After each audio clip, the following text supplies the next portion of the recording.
Hello and welcome to Advantage Bettors Pinnacle podcast as we preview the first part of the Sunshine Double and what I hear some people call sort of the unofficial fifth major in tennis. And that's Indian Wells Masters from Palm Springs. I'm your host, Charlie Deer, and I'm once again joined by tennis data expert Dan Weston, the right-hand man right here to run the rule over the first part of this Sunshine Double, as I say, from the US. How are you doing, Dan? Nice to see you again. Yeah, no, definitely been great to get back on, Charlie, and yeah, fantastic. Looking forward to this tournament in particular, one of my favourite ones in the calendar. Yeah, it's definitely a big one. Like I said to you before we started recording, this is one that we wanted to sort of pinpoint more than we've done in the last few years, with it being very significant for the players, and that's sort of what I wanted to ask you first. So what do you feel the reputation is of the tournament from the players? And then second part of that is from sort of like analysts and writers and people who work on it. So I think obviously you mentioned about the sort of fifth Grand Slam nickname of the tournament so far. So obviously it's an extremely prestigious tournament, and then obviously following up from Indian Wells, we've got Miami in a couple of weeks' time as well. So look, there's a lot of ranking points at play and a lot of money at stake over these tournaments. I think this year's got about 9 million prize pool in Indian Wells alone, $9 million, and there's 2,000 ranking points up for grabs between this and Miami. So two titles, 2,000 points, rockets you up the rankings, especially with the men's tour in particular. With Djokovic and Nadal absent, gives some players some real scope to move up the rankings and get into a position where they could potentially also get a good seeding spot for the French Open in a couple of months' time as well. And then maybe like from your perspective, how do you see the tournament when you sort of when you're writing on it or just enjoying it as well? Yeah, so I like the tournament in terms of the dynamics of it, because there's I think 10, 11 day tournament generally. So it's not quite as rushed as a normal ATP tour event, like a Masters event, like for example, a Paris Masters or Shanghai Masters, for example, and slightly more relaxed than a Grand Slam, where obviously you've got 64 matches on the first 2 days, which just tends to take it out of you a little bit.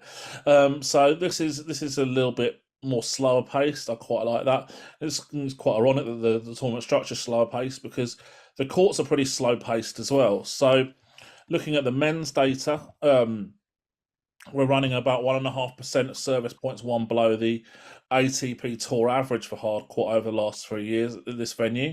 Ace per game is a very low at 0.43. And tiebreaks per set is also lower at 0.15. So this is clearly a venue that tends not to suit the big servers.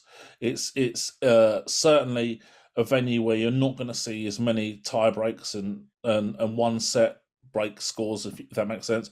You're going to see some longer rallies, less points won by the server of 1 shot points by the server, and you might see a few sort of more clay quarters come into this tournament with some hopes. At least, not many are going to have a chance of winning it, but they're going to have a chance of like a 3+ underdog shot of winning a couple of matches or whatever like that.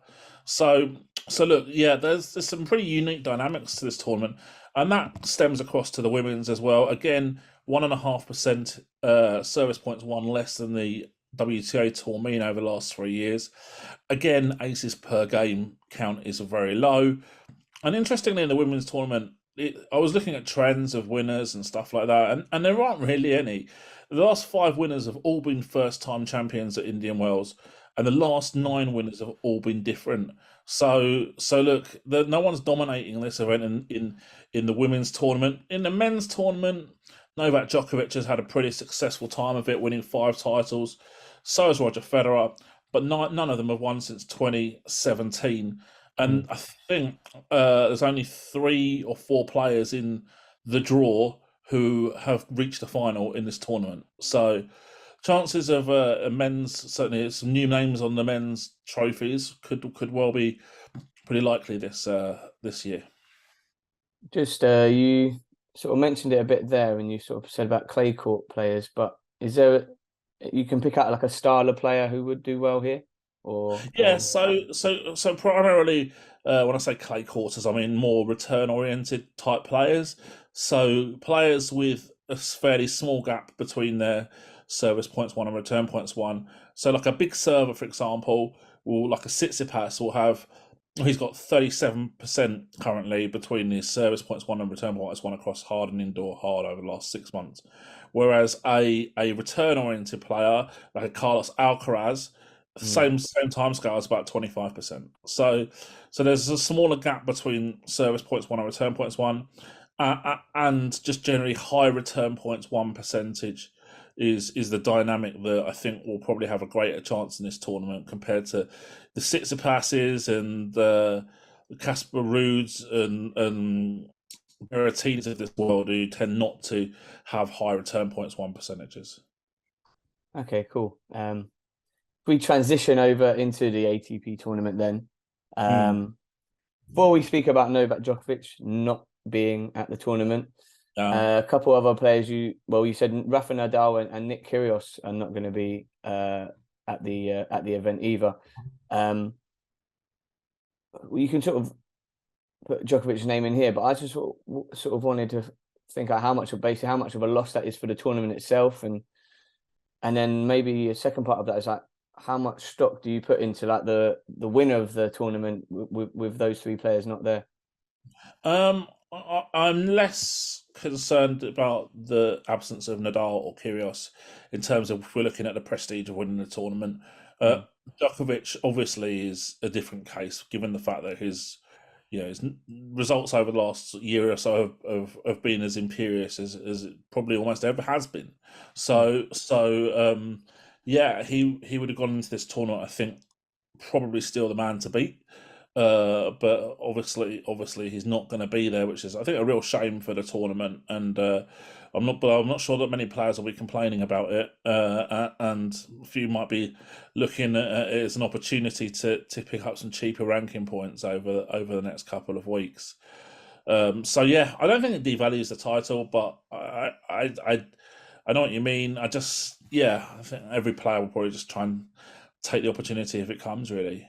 Yeah, it's one of them ones where, as you just said, Djokovic is basically nailed on to be favourite at every tournament he's at. So yeah, to give a little bit of opportunity for others there. But to be fair, I think Medvedev is the favourite, but then Yeah. he's beaten Djokovic and Rublev on the way to the title in Dubai, just gone here. So it's not like it's the be all and end all if he's not around, I suppose. Yeah, no, Daniil Medvedev, I think, is a really justified favourite right now in the absence of Djokovic. He's won the last three events that he's played in consecutive weeks in Rotterdam, Doha, Dubai to make it 14 unbeaten for him right now. Although he's never made the final here, and I do kind of, if you're looking at a doubt over Medvedev, which there aren't many, I don't think. You're looking at the fact that he probably does his best work in quicker conditions, as opposed to these sort of slower hard courts that you're gonna find in Indian Wells and to a lesser extent Miami.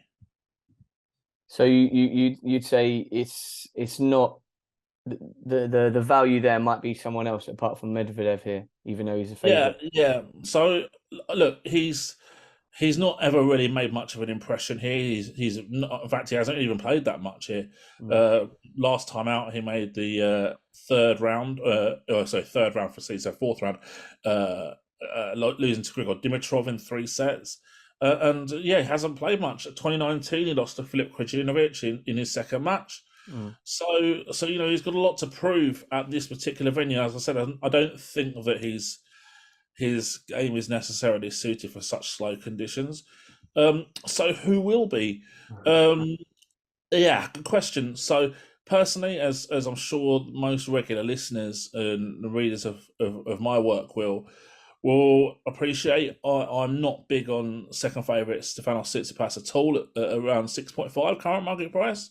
Again, it's just too serve oriented, and look, he won a lot of matches at the Australian Open, but they were often very variance-heavy matches and included a really high percentage of break points converted, and that's just not sustainable. And he's lightly played since then, losing to Sinner in Rotterdam a couple of weeks back. And look, I don't think this is the conditions for him either. He's never made the final here, and I think there's some better options. So if we go down the draw, looking at those better options, I think that Yannick Sinner represents better value at almost twice the price of Tsitsipas. He has that return-oriented dynamic. A week before last, he reached the final, so he's in reasonable shape. Did have an illness problem which caused a withdrawal from Marseille, but I don't think that's going to be a major issue for him going into this tournament. Do you think a lot of players will actively, like, if they've got a little niggling injury or something that's playing on their mind, they might sit out of the last couple just to make sure they're here for Indian Wells as opposed to other tournaments? Especially when the warm-up tournaments might be mainly in Europe as well, and I know they've got the travel and acclimatization to do. You know, I spent a lot of time in California myself, so I know that the 8 hours time difference from England, for example, is pretty brutal and can take quite a lot of time to adjust to. So you know, yeah, I think that it's important to arrive in the best condition possible. So yeah, for sure, definitely. Just something to mention on there, because I saw, Tsitsipas. Last time I checked, Tsitsipas was the second favourite, but I've just gone on the odds now, and he's dropped to third, just behind Alcaraz now. So the market's sort of altering there a little bit. So yeah, it's interesting to see that it's sort of it's one of them. Interesting to see that where our Bettors sort of seed Tsitsipas maybe out a little bit further than our traders did at the start. Maybe someone's listening to the podcast live. yeah. We should start doing that one. YouTube live, Instagram live. So Alcaraz as well, I think, obviously kind of fits that gap. He's had that long-term absence from tour, but we know already, one, how good he is, and two, how good he's gonna be. What shape? What shape do you think he's in? Obviously, I think should be fine. I mean, look, he's played 2 tournaments since he come back, and on his preferred clay. One in Buenos Aires against Cameron Norrie in the final, and then the reverse result occurred the week after with Norrie getting the better of him, getting some revenge. So yeah, 2 finals in 2 weeks. It's just pretty positive. Does it look like he's going to shake off that injury? I mean, look. I think actually, if you're looking at players who should be suited by the conditions here, I mean, I think this tournament's made for him. And you know, whether he's fully fit at the moment is another matter entirely. But if you look, the draw's going to be important for him as well, and for us to see how he's going to perform in the early stages. So hopefully, for his sake, he'll get a few early sort of gimmies in the early rounds, and then by that time we'll be able to gauge sort of what his level is before he plays the bigger names in the latter stages. But I mean, I can see this tournament probably being a tournament that he wins multiple times moving forward. So whether it's this year, I'm not quite sure, but I think certainly I'd rather back him at a bigger price or similar price than Tsitsipas if I was pushed into doing it. And then we've got moving down the list of players that I've got here. I mean, there's a couple of other players who I think at bigger prices might give you a good run for your money. Looking at with players who are fairly return-oriented dynamic, Tommy Paul lost to Alex de Minaur in the Acapulco final last week, and there's a much bigger price. And there's played some pretty good tennis over the last 6 months, and catapulted himself up the rankings. And then de Minaur himself, who won Acapulco last week. Now, this is a player that I've been looking forward to doing good things on hard court for a number of years, but it hasn't really manifested itself. I kind of at one point thought I had him down earlier as just a fast courts specialist, if you like. But look, maybe it can be a bit more than that. Maybe this is finally the year that he gets it a little bit more and does evolve as a player. So those two players are I think certainly. he's someone I always pick out like every single time we do this as someone that could trouble some of the favourites, and he Yeah, does every now and again, but maybe you just need to see it more regularly. definitely. And then the other one name are sort of these sort of batch of product players around that sort of 25 to 35 price range. Cameron Norrie, who actually won this event in 2021, which was a Yeah, surprise at the time, and obviously coming off some strong performances on clay. And I wonder if that was a deliberate ploy for him to go to the play on clay in South America in terms of the acclimatization for this tournament, playing on some slower conditions than what he would find playing indoors in Europe. Yeah, I mean, I've seen worse spots than that as well. So I think those are a few players who might give you a run for your money, sort of further down the list of underdogs, if you like. it was interesting you said about well, first of all, I was going to ask you about some of the Americans that sort of did well at the Australian Open, and obviously Paul was the one that went to the semis of that tournament. You have like I think was it Seb Corder and Shelton as well. Corder's the name that sort of everyone has heard of a bit more regularly, but do you see that as a bit of maybe a watershed moment for some of the American players, or something that might be a one-off this season? Yeah, no, I think that Sebastian Corda is extremely talented, and he's someone I've been talking about for several years now, and I really do think that it will be, you know, a very big disappointment if he doesn't firmly establish himself into the top 20 this by the end of the season, well inside the top 20, and then when you've got a group of players from America really who have talent and are progressing. So Francis Tiafoe is now picking up results. Although probably I would say a player who I've got my eye on for winning a lot of fine margin matches, if you like, or perhaps which is yes tricky to sustain in the long term. Uh, lower profile guys like Brandon Nakashima, who's Yeah, extremely talented as well. yeah. As you say, Ben Shelton, who's I think quite serve oriented, and also Jensen Brooksby as well. So there's a lot of talent coming out of America at the moment, and it's good to see. So yeah, there's I think home supporters have got some players to be able to cheer for. Obviously, we've still got Taylor Fritz as Yeah, one of the market leaders as well. So yeah. yeah, Reigning um, champion. chances of an American player making the latter stages, I think, pretty reasonable. Yeah, Taylor Fritz is at plus 1,200 to defend his crown. Yeah, yeah. Um, and then under that, I always mention Auger Aliassime, and to a lesser extent maybe Shapovalov as well. Is either those two guys suited to this event? I think Ojo Aliassime will be more suited, but his form in 2023 has been pretty patchy. 3 losses as a 1.35 or shorter favourite already, which certainly doesn't inspire a great deal of confidence in him. Whereas his countryman Shapovalov, sounds a bit harsh, but I just think a lot of players have evolved past him over the last year, and I certainly don't really see him as a major contender for big titles right now. And if we just look at maybe some of the the, uh, the players in these lower reaches of the odds market here, and maybe particularly some of the, like I would say Andy Murray, who made the final of the Qatar Open. What's realistic for him here? Because he just seems to defy some expectations a lot. But Yeah, you can tell that he's what a player! bionic man. What a player! What a will to win! Like you can't knock him for the way that his career is developing towards the end of it, obviously. But Yeah. yeah, the fight, the willpower that's got him so many big titles in the past has never gone away. The mind's certainly willing, even if the body's not on occasion. Look, I think that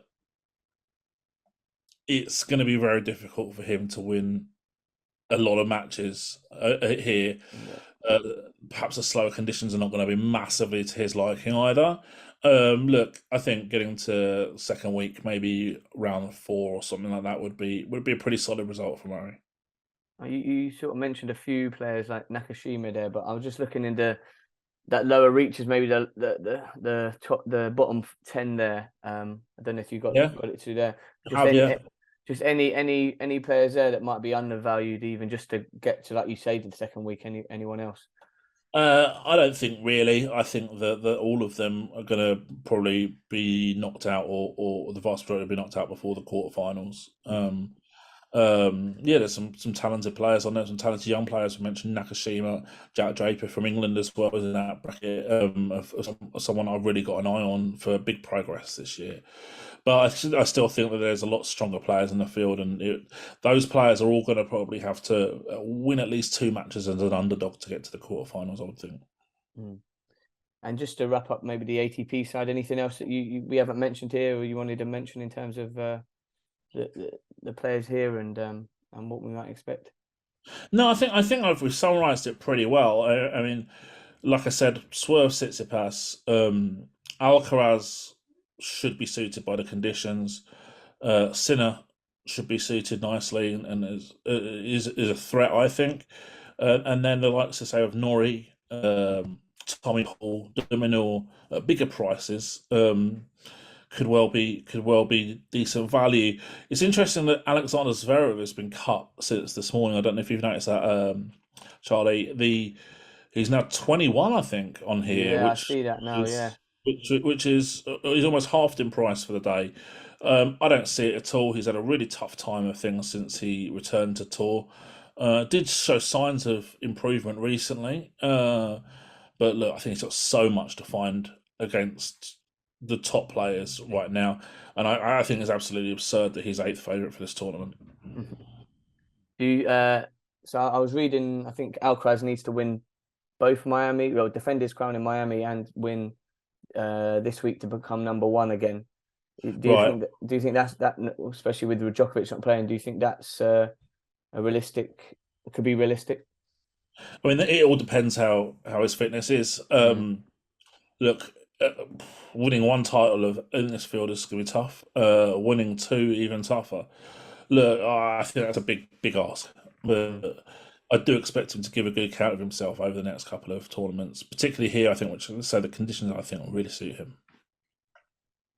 And if we go over to the women's side of the draw, I see you were mentioning at the start about how no one really defends this title and it sort of changes hands a lot. I had a little look as well.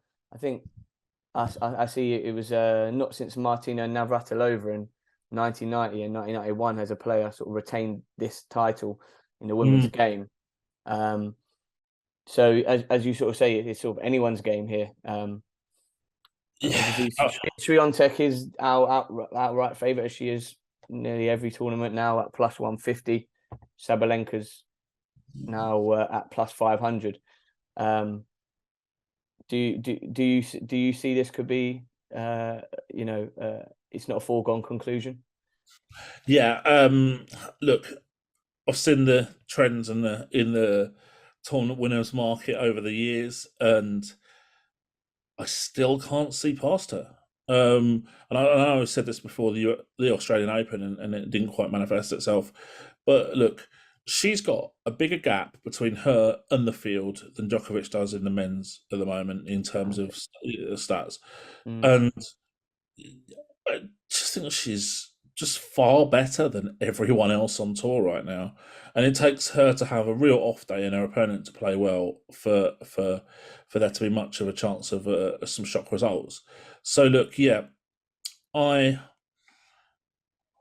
hear the tournament history, but for me, she's the player to beat by an absolute mile. Yeah, she's when she's on it, she's really on it.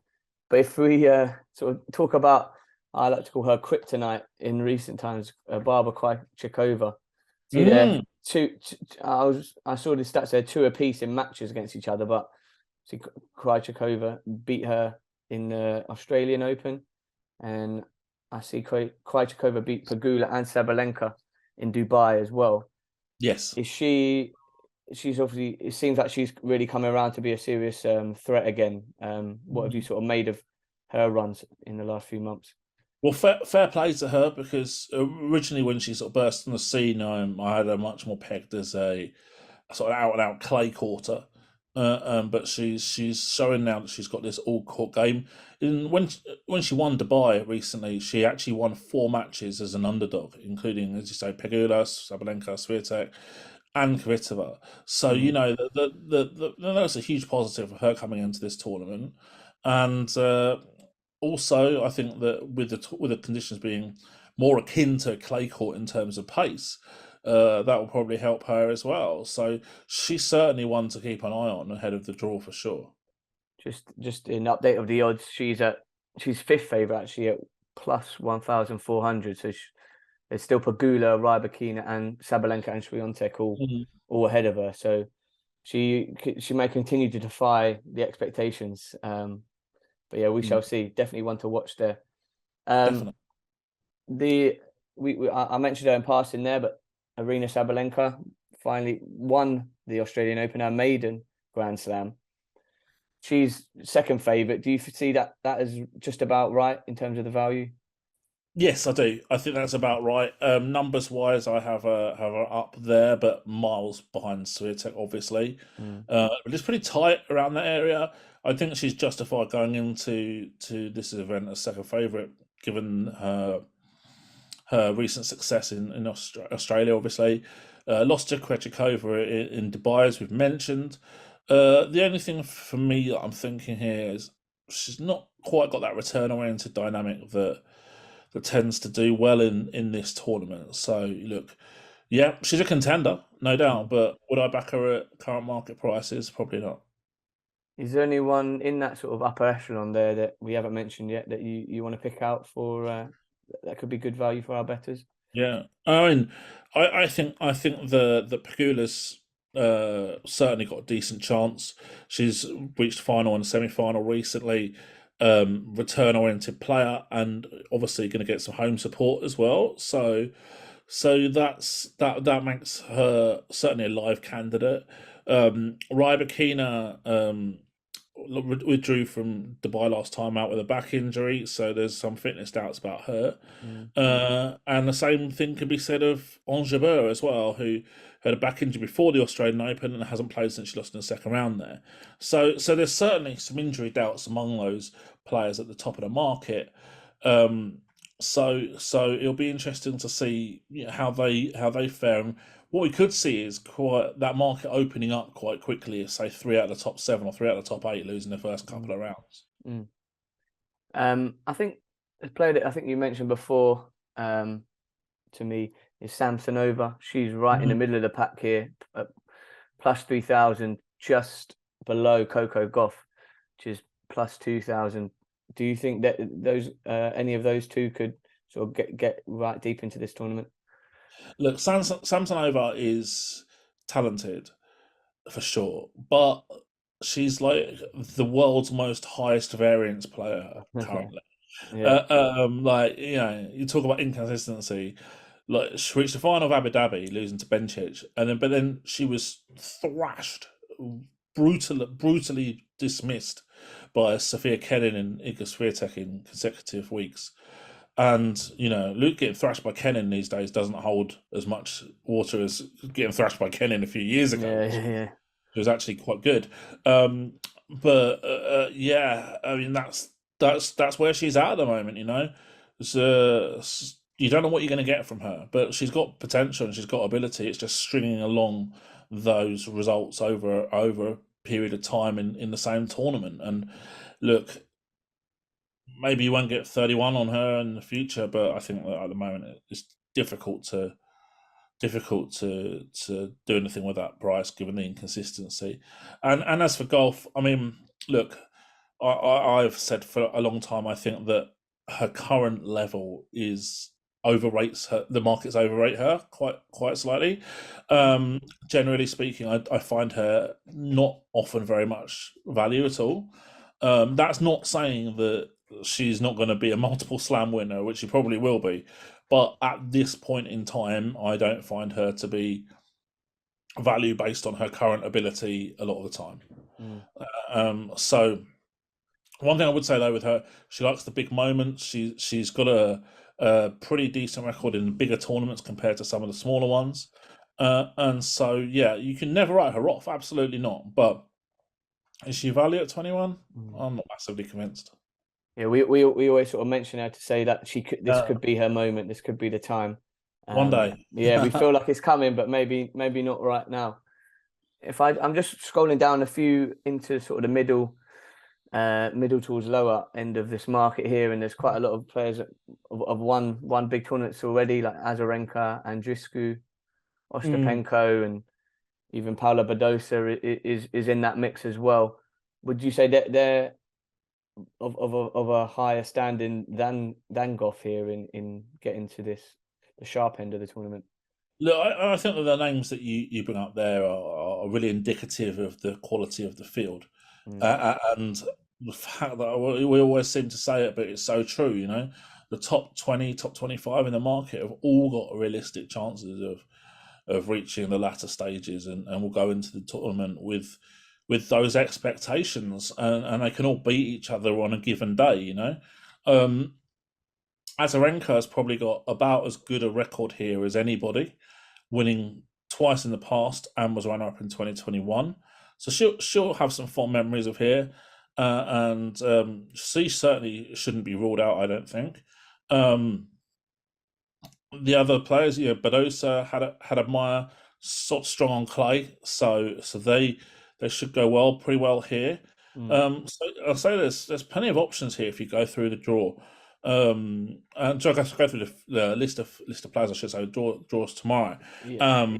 Yeah, like I said, take your pick almost.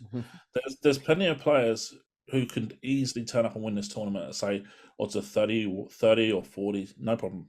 Is this sort of what we touched on maybe at the start when I was saying how much value this tournament means to some of these players, where you might not get such a strong field in other of these events, but everyone wants to be here, and you might be a Grand Slam winner, multiple Grand Slam winner, but right now you're not going to be one of the favourites. Yeah, in every one of these tournaments, Indian Wells, if you're fit, you play. Everyone will turn up. So you always get a really high quality field. And just before we wrap up into sort of just a final few knock-ins, is there anything else you want to pick out here of undervalued players or anyone that we haven't spoken about? Anything we need to consider? I think we've summarised it pretty well. I say look for those return-oriented players. I think those should yield some success, whether it's in the outright market or in the head-to-head matches as the draw progresses. Swiatek, no doubt, the player to beat, but there's players with chances, like I said. Krejcikova, Azarenka at a bigger price, Pegula potentially as well. But so there's some players definitely to keep an eye on, but also, as I say, there's also some injury doubts of players as well. Rybakina, Jabeur, for example, certainly might be ones to swerve in the early rounds at least. And we know that you're going to come with some of our written previews on betting resources. Is there anything there you might say a little bit different that you want to impart on the listeners right now? So I think largely it will depend whether I write the preview before the draft or after the draft. If it's after the draw, yeah. If it's after the draw, then we're going to have some different insights probably, and we're going to be able to talk about the matchups and pathways to the final, which I think will be fascinating. But I think otherwise we're going to be on those same sort of themes. But I'll be able to go through some stats and numbers in a little bit more detail in the written previews. So anyone who's got that sort of urge for data will be well catered for sure. Get yourself on that. It will be on pinnacle.com/betting resources there. But I think that's where we'll wrap up then for the podcast. Then Dan, thanks a lot for jumping on. And as I say, looking forward to doing this throughout the season. Absolutely, mate. Yeah. Been great to join, and looking forward to the next one. And that's brilliant. Where can everyone find you on Twitter if they don't know already? At Tennis Ratings, we'll cover all my content for tennis, written content, podcast content over the year. Lovely. Just from our side, if you can follow at Pinnacle on Twitter, Pinnacle Sports on YouTube, as we'll have a lot of the podcasts out on there as well. Just a little update from what we're coming up this week as well. We've got our EPL Insights podcast coming up with Gareth Wheeler and Jay Coscathorpe. And also, all being well, our South American Soccer Insights back again for another month with Simon Edwards. But thanks for joining us today. All odds are correct at the time of recording. Please gamble responsibly, and we'll see you probably ahead of Roland Garros in a couple of months. Take care.